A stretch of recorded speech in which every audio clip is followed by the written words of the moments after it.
My name is Renee Buczel. I'm a 39-year-old mom of two from Sault Ste. Marie. I am also a wife, daughter, sister, aunt, friend, certified personal trainer, and heart attack thriver. In July 2020, I started to experience what I describe as extreme exhaustion. I was sleeping 8 hours a night, but still waking up feeling as though I hadn't slept at all. I convinced myself this was because I was just getting back to work after our first COVID lockdown. At the time, I was a self-employed hairdresser who was catching up on 3 months of canceled appointments.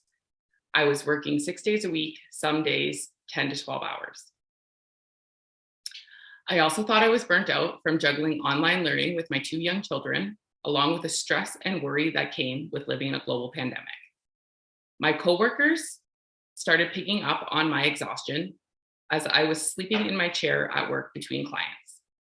They suggested I cancel some appointments and take a few days off. I convinced myself I could finish the week knowing I had the August long weekend booked off and would be heading to camp with my family for some rest and relaxation. We set off to camp for what we thought was going to be a fun-filled family weekend. However, that is not what we got. I was extremely tired all weekend and couldn't keep up with my kids. I had spent most of the weekend sleeping. My husband suggested we stay an extra night, and I agreed, thinking it would be one more day to relax before returning to another busy week behind the chair. That night, I fell asleep on the couch, and my husband decided it was best to not wake me, as he knew how tired I had been. It was around 5 a.m. when I woke with a sharp pain in my chest and between my shoulders. Within seconds, I was dripping with sweat and struggling to catch my breath. I started panicking a bit, thinking to myself, is this a heart attack?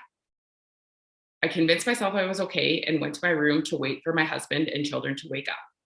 I explained to my husband what happened, and he suggested we leave right away as we were nearly 2 hours from the closest hospital.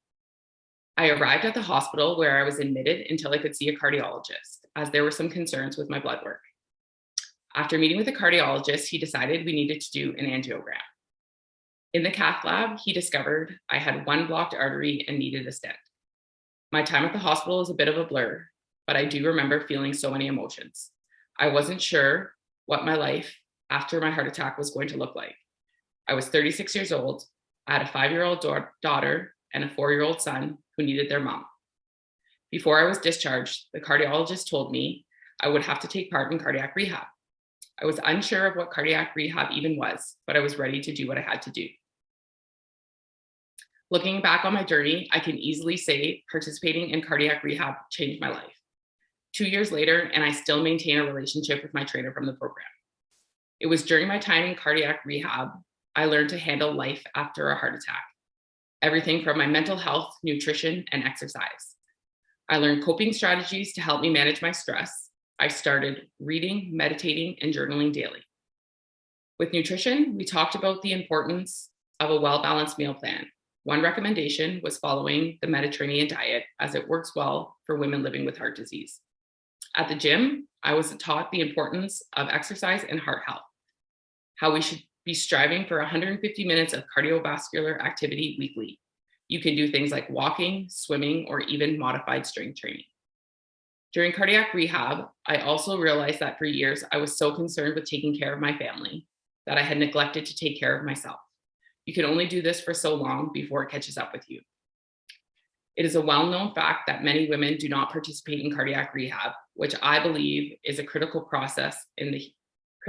part of the healing process. Completing cardiac rehab took me from being someone who had survived a heart attack to being a heart attack thriver. I fell in love with the idea of wellness and how important that is, especially for busy women and moms like myself. After completion of cardiac rehab, I made the decision to become a certified personal trainer in hopes that I could use my story to inspire other women to realize we need to take care of ourselves so we can better take care of the people we love. I now spend my days teaching group fitness at an all-women fitness center. I hope by living an active, balanced lifestyle, I can be an example for not only my children, but other busy moms who have forgotten that they matter too. In support of WearRedCanada and #HerHeartMatters initiative, here with us today is Dr. Sherry Grace. Dr. Grace is a professor in the Faculty of Health at York University and within the Faculty of Medicine at the University of Toronto. She is a senior scientist at the KITE Toronto Rehabilitation Institute and is the Director of Research, Cardiac Rehabilitation at the Peter Munk Cardiac Center within the University Health Network. An expert in cardiac rehabilitation, today we have the pleasure of briefly talking to her about the importance of women to participate in cardiac rehabilitation. Thanks for being with us today. It's my pleasure. I got out my red lipstick and my red hair for the occasion. Well, to begin with our question, can you provide us with an overview of what cardiac rehab is and the benefits of cardiac rehab for women living with cardiovascular disease? Yeah, cardiac rehab, it's a chronic disease management program for people with heart disease. So it's outpatient, so it generally involves hour-long sessions about twice a week for several months.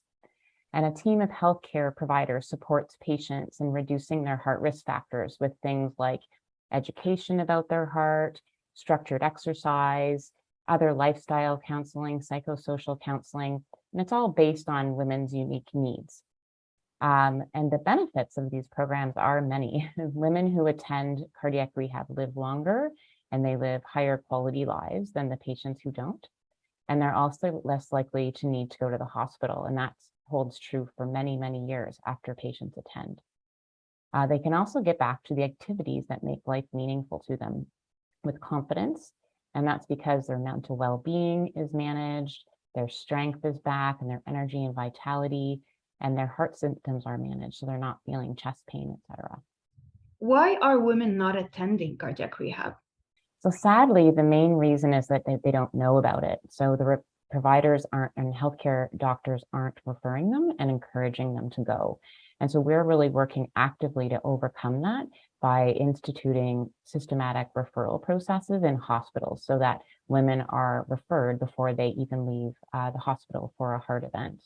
Mm-hmm. The other main reason pertains to exercise in women. So a lot of women have pain or fatigue when they exercise, and then it leads them to not want to get started rehab. But rehab isn't just exercise, and it offers many, many other elements, as I mentioned. And also the healthcare team at the rehab program helps women by individualizing their exercise plan and their exercise prescription. So they talk to women about which forms of exercise they prefer, and they'll look at their starting point of function, other health conditions that they might have, and create a plan with a woman to get started. And then they continue to communicate with the patient through the program, and so that their exercise plan can be kind of revised and tweaked and improved as they go. And that way women really feel like they can stick with it. What information can you share regarding cardiac rehab for those whose local hospital may not have a cardiac rehab program available? Yeah, we don't have to worry about that really anymore, thankfully, because most programs in Canada offer a home-based rehab model.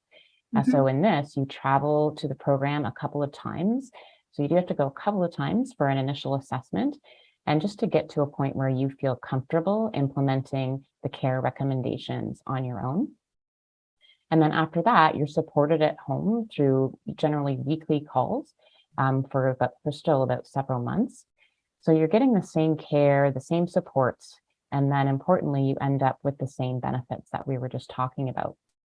Sometimes when you get referred by the inpatient care team, they might not know about home models, but you don't need to worry about that, because once you talk to the rehab program, you'll work with them to start a program that's the best fit for you.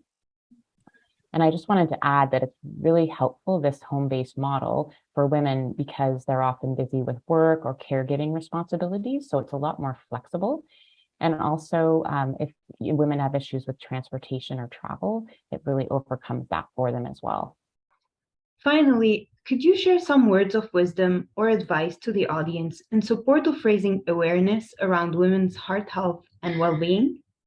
Yeah, I would say women need to know the significant health and other benefits they will miss out on if they don't go to rehab. Of anything that women could do if they have heart disease, going to rehab will have the most impact in terms of keeping them alive longer and thriving. And just a final reminder again that rehab isn't just exercise, it's a really holistic supportive program for women, including addressing their psychosocial well-being, because we know how key that is as well to women's long-term heart health. Thank you, Dr. Grace, for the valuable information you shared with us today.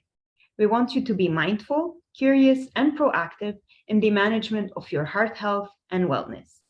Because to take care of others, you need to first take care of yourself. Stay safe and heart healthy. To learn about the unique aspect of heart disease in women and what you can do, visit WearRedCanada.ca or speak with your healthcare provider. And join us on February 13 for Wear Red Canada.